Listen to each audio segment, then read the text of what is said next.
You know that sharpening your coaching saw is what you want to do, but it seems like everyone else are not always that coachable.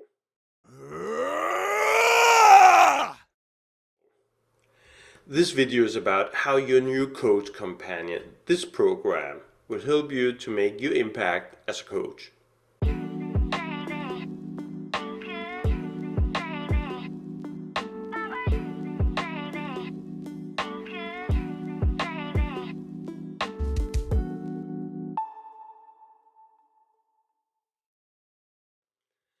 I'm Lars, and in the past 7 years, I've been in the business of coaching organizations of all sorts through change processes that often have been about going through a desired transformation. For this work, there are obviously many useful methodologies, tools, and practical experience that's helpful to you. But as every coach will know, change is hard. And your client and their immune system will often start objecting and maybe push back on your work, even when they set their own goals and they hired you to get to accomplish these very same goals. So a coach has to be in great professional shape and be ready to look for alternative ways to help the client to make progress and not in worst case even reverse the transformation. This program has been designed to sharpen your coaching saw, and your coach companion will give you the 12 toolboxes that we identified in the past 7 years where we can make so much more impact as a coach. Let me briefly introduce you to these 12 toolboxes. Let's begin with goal setting, which is about setting your goals for this program and also beyond. Sharpening your coach saw is not enough, really. The question is what you want to use it for, how many trees you want to cut down, or perhaps how many new seeds you want to plant, if that's your goal. Regardless of what your goals really are, I'm asking you to know them and to make sure that you're inspired and excited about the journey that's going to take you to accomplish those goals. Otherwise, why would we spend so much time improving our toolboxes and methods, right? So the first session we'll be doing as part of this program is about getting your goals set and committed. We'll also work with one of the most useful goal-setting frameworks for exponential transformation, which is OKR, Objectives and Key Results, and get you started using OKR to describe also your own objectives beyond this program. Before we begin any change process and any transformation sprint, your client will also know what their objectives are. Otherwise, you will be in great trouble really quickly being the coach leading the transformation. The second toolbox is the top 10 challenges and goals that I see clients choosing for their transformation projects. They can be really useful for when your client asks you for inspiration to what they can actually accomplish. This toolbox offers a set of the best practices, and we address typical traps and challenges that you're bound to face when you work with executives that are sponsoring your work, and also when you work with other executives from around the client organization. They may not even be supporting your work, they may even be against it sometimes. How to build up towards a buy-in and a commitment from all of the important stakeholders is what we deal with at this stage of the program before we finalize the scope of your transformation project.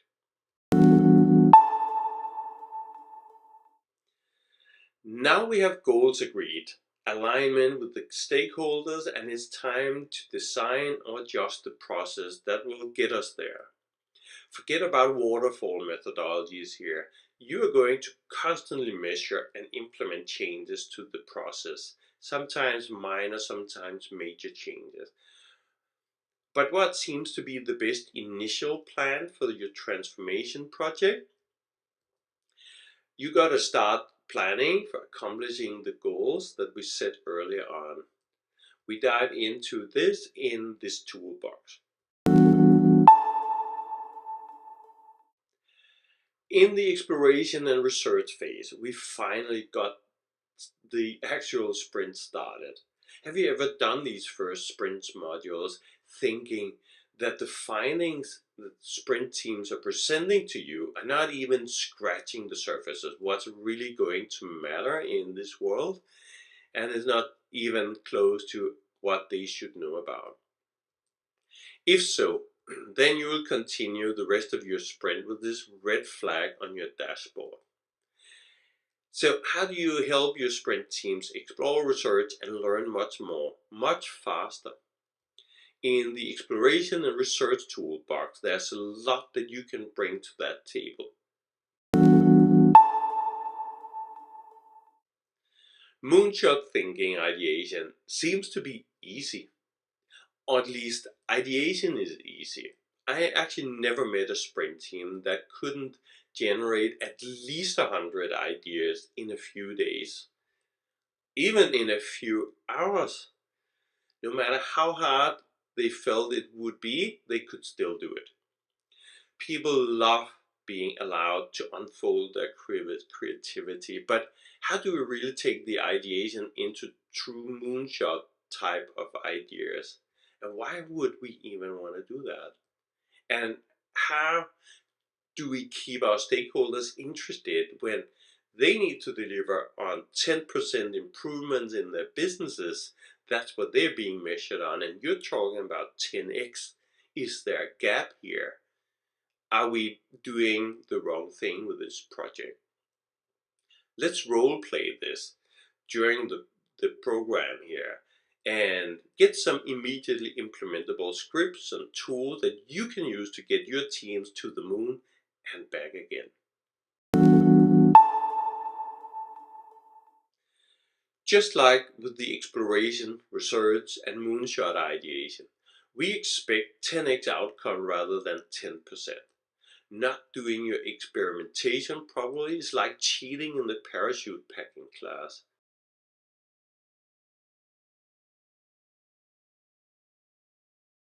You may be in great trouble very soon, and surely you will when it's time to pitch sponsors and other stakeholders later on in this process.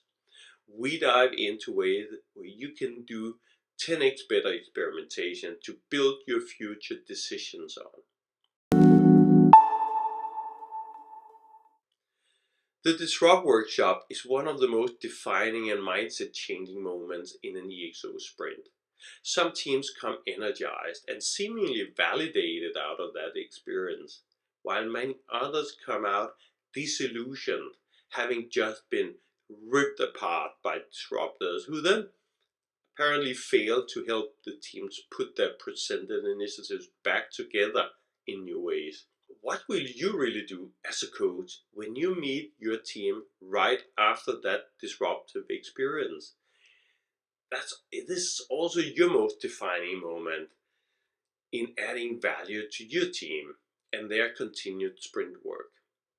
You get to experience this all, and you get to play the entire scenario from end to end.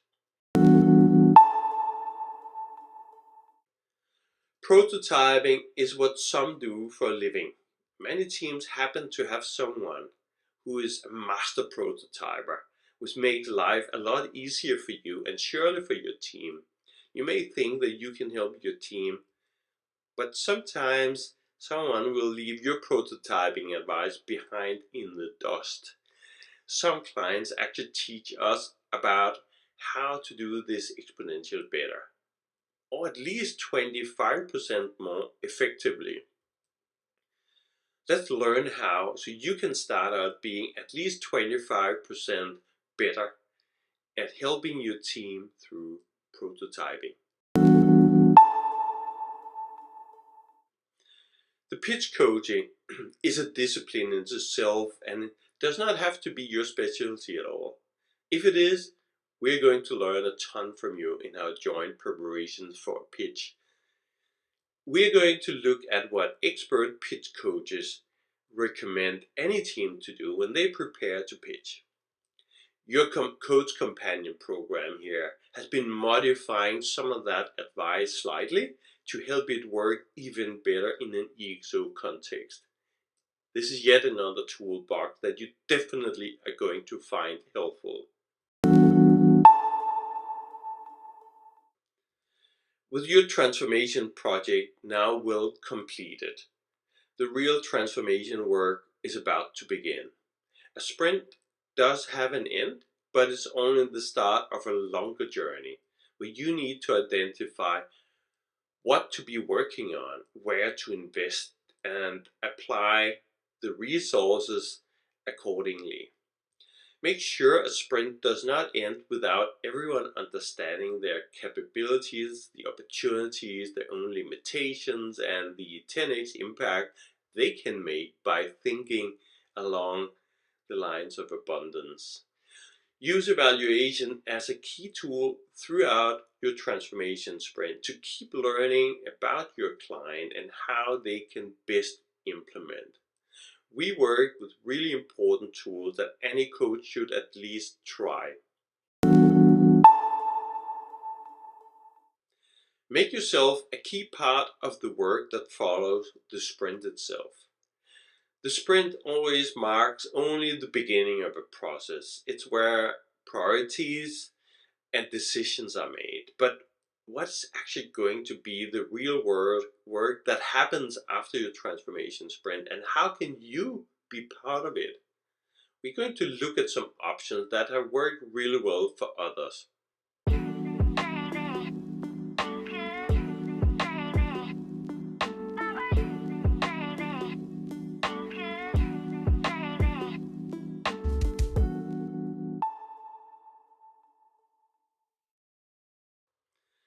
That's it. Those are the toolboxes that we'll be opening and unfolding together as part of the Coach Companion program. This is your Coach Companion. This program is a mentoring program where you will work on yourself as a coach, but you're not alone. You'll be working with me and also with a few fellow coaches who are on the same general mission of sharpening their coaching saw, but who perhaps have different goals than yours. We'll be learning and developing together, and I look very much forward to doing this together. Here's how we get started. Setting goals for your personal development as a coach is the first and perhaps most important step. Let's continue on to this next video that will get you started. See you in our first live working session.